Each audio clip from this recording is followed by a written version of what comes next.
সেই দিনটা ছিল খুব আনন্দময় দিন। আমরা হেসে খেলে দিনটাকে খুব সুন্দর করে উপভোগ করছিলাম। আর আমার এই বান্ধবী সে দিনটাকে অনেক এনজয় করছিল ওর নানা নানুর সঙ্গে। বলতে পারেন একরকম মজাই লাগছিল। আসসালামু আলাইকুম আমার আপুরা ভাইয়ারা।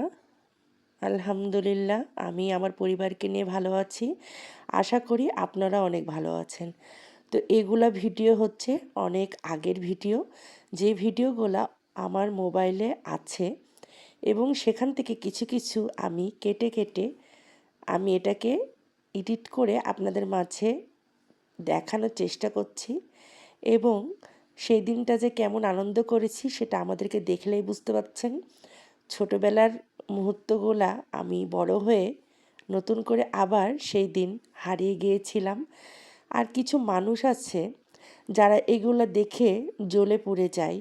তারা মনে করে যারা ইউটিউব করে, ব্লগ করে কিংবা টিকটক করে তারা মনে হয় খারাপ ঘর থেকে আসে এবং তারা খারাপ হয়। তো আপনাদের কাছে আমার একটাই প্রশ্ন থাকবে, সে প্রশ্নটা অবশ্যই থাকবে যারা ইউটিউব করেন তাদের কাছে।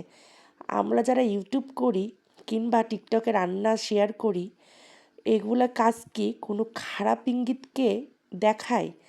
যদি দেখায় তাহলে ইউটিউব করা তো সবার জন্যেই হারাম। আমি তো আমার নিজেকে বাঁচিয়ে আমি নিজে থেকে চেষ্টা করি আমি মার্জিতভাবে আমার দৈনন্দিন জীবনের যত কিছু আছে আপনাদের মাঝে শেয়ার করার। এটা কোন অ্যাঙ্গেলে খারাপ লাগে বা খারাপ দিক সেটা কিন্তু আমি এখন পর্যন্ত বুঝতে পারিনি। তো যারা বুঝেছেন বা বুঝেন তারা অবশ্যই আমাকে কমেন্ট করবেন যে যারা আমরা ইউটিউব করি তাদের কাছে কি ইউটিউব করাটা খুবই খারাপ? আর যারা ইউটিউবের বাইরে যারা জীবনযাপন করছে তারা কি সব দিক দিয়ে ভালো? তো যাই হোক, এখানে দেখতে পাচ্ছেন আমার বান্ধবী সেদিন কিন্তু অনেক এনজয় করছিল, অনেক আনন্দ করেছে এবং সে নাচ গান করছিল, অনেক অনেক কথা বলছে। হাঁস দেখে সে নিজেকে সামলাতে পারছে না।